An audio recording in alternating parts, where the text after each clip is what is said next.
There's one here. We're having a great day with the kids of 10 from each school, 4 different schools in Glen Eden. It's great to bring them together for a change. I often work with individual schools, but having the opportunity of them mixed together. What's been great about this project, and we've been learning about it today, is recognising how the planting supports the stream and is really improving it. We started planting when we were like about 6 years old. The planting's fun and I get to practice digging. Actually, just in the previous plant we were planting, Toba almost chopped off my finger. I do some gardening at home.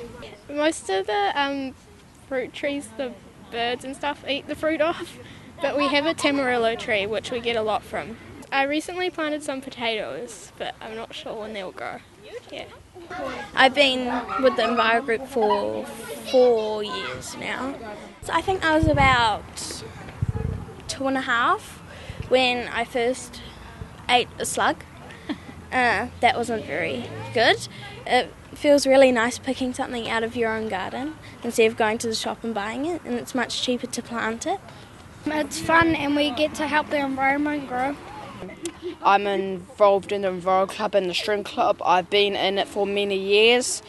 Our stream's called Waikoko. We've planted hebe, hangi, tea tree, lots of native plants. We've seen some eels. Someone I know found a crayfish, freshwater crayfish in our stream. We are talking about how the food chain is gone, how everything relies on each other. My grandma's a gardener and she inspires me because she has loads of gardens. I'm the one who organises the worm farm, so I bottle it up and then I sell it, or else I just give it away for maybe farewells or welcomings. Yes, we have a community garden and we have our classroom gardens that we prepare. Some challenges that come with it, like maybe it's a bit too rough and maybe some of the wood from the garden just collapse and you have to do all over again. You have to get the compost nice and moist. You need water for it. Yes, that's a really good, cool moment because we get to pull them out and we get to cook them.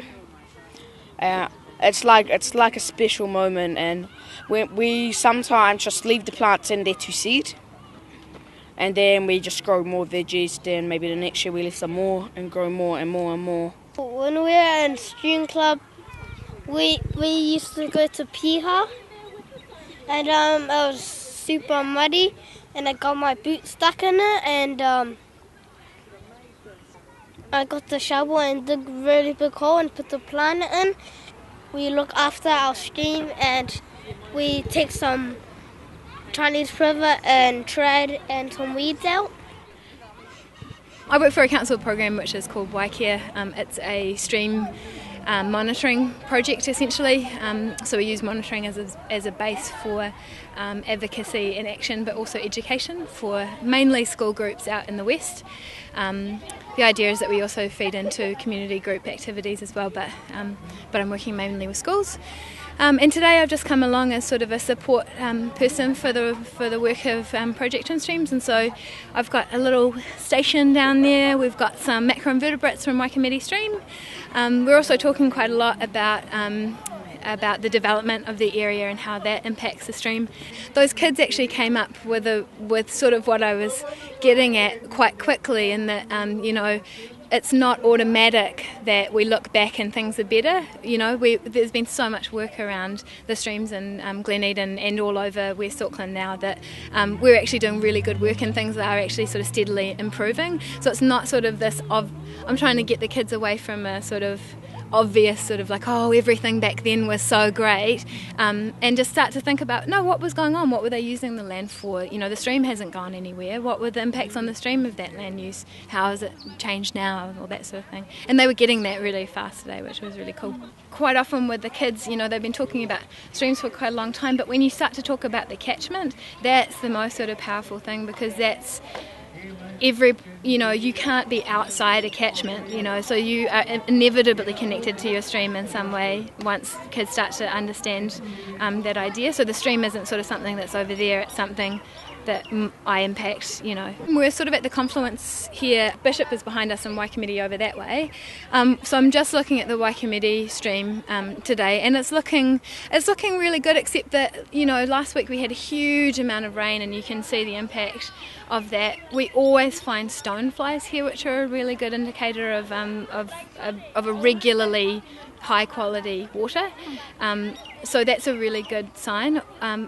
Obviously, they're still dealing with a huge amount of that stormwater runoff, which is always an issue. And I know that last time we were here, Bishop Stream was actually not doing as well as Waikimete Stream. So it's an interesting sort of spot to think what's in that catchment and what's over there. Yeah. Kia ora, my name's Pam, and I'm the Community Coordinator for Project Twin Streams here in Glen Eden. Well, today we've got an art project. We're working with our junior stream rangers from Kornini, Prospect School, Glen Eden Intermediate and Glen Eden Primary.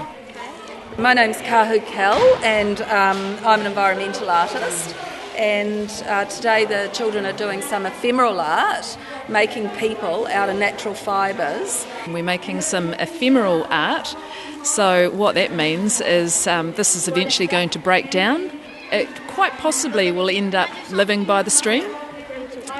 But it's going to be part of our 10th anniversary art exhibition that we're going to have at West City. We've been doing some water testing today, and we've also been doing some planting, so some real practical examples of how you can look after the stream. And for me, it's a wonderful opportunity to have all these schools together.